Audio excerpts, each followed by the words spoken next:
Hey everyone, today I want to bring you helpful hints in the hiring process. Now, in this day and age right now, with the economy where it's at and with COVID running rampant, it's imperative for everybody to hit home runs on their interviews.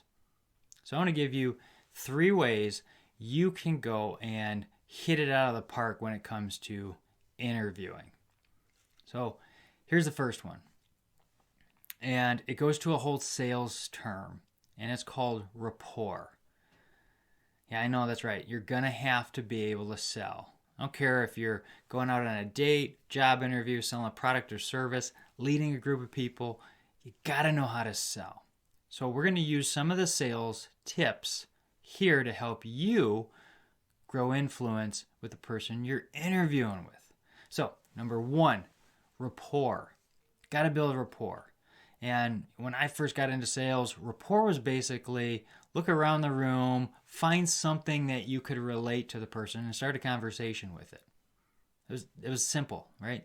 It's basically what they would tell you in sales training. Unfortunately, rapport actually goes a little deeper, and what you really want to do, and I teach it in my sales trainings, is the house analogy, where you're basically learning about the person that you're going to be engaging. So if it's the hiring manager that you're going to be interviewing with, go learn about them. And now you're not going to have hours of time during an interview to do so. You can ask a couple questions, but here's what you can do. In business, LinkedIn is huge for networking. Go find the person when you find out who you're going to be interviewing with on LinkedIn.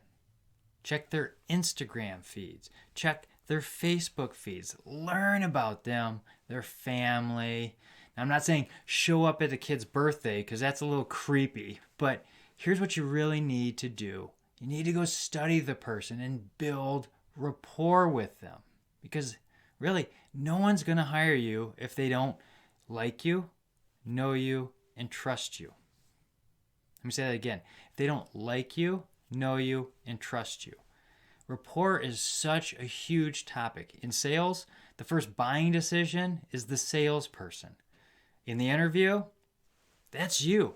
You're selling yourself as being the best option. So, learn how to build rapport. Go out and stalk them on social media. Learn about them so you can have a discussion about them.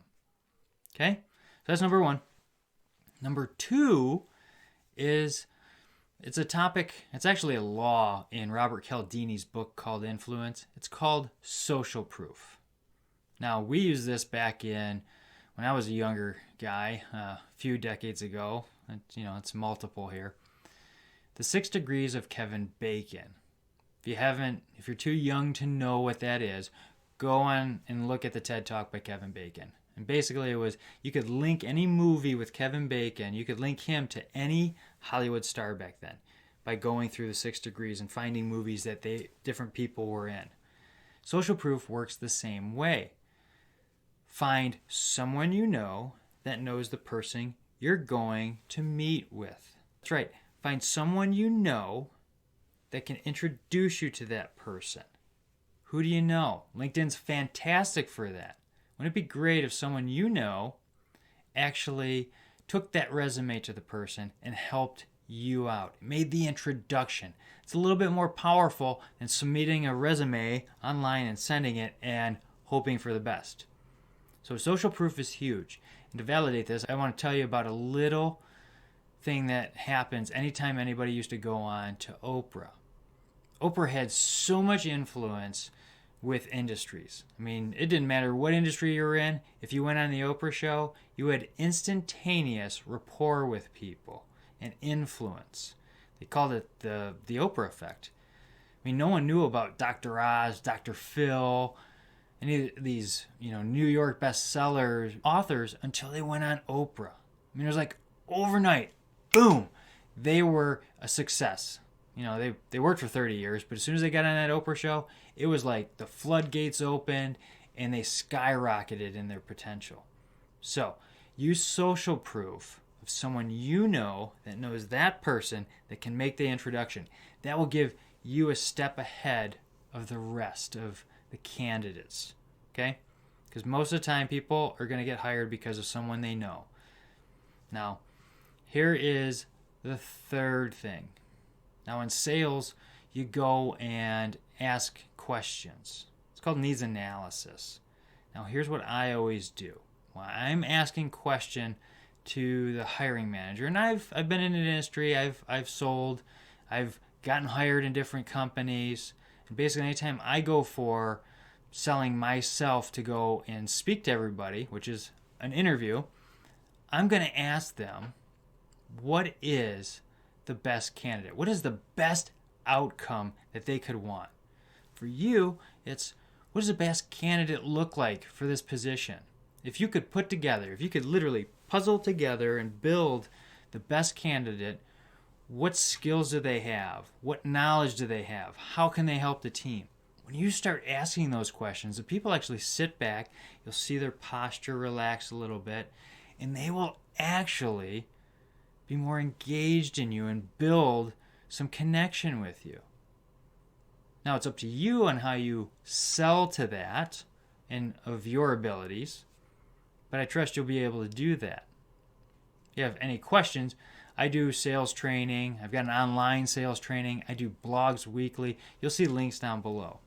Now, I want to give you one last tidbit. It's like bonus here, right? Extra credit.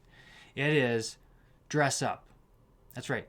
Dress up, especially if you're doing interviews online at home. Dress up all the way. That means put on your pants, okay? Nobody needs to see a kid run into your room, which happens. We've all seen the bloopers. And you stand up and you flash them if you're a boxers or brief kind of person.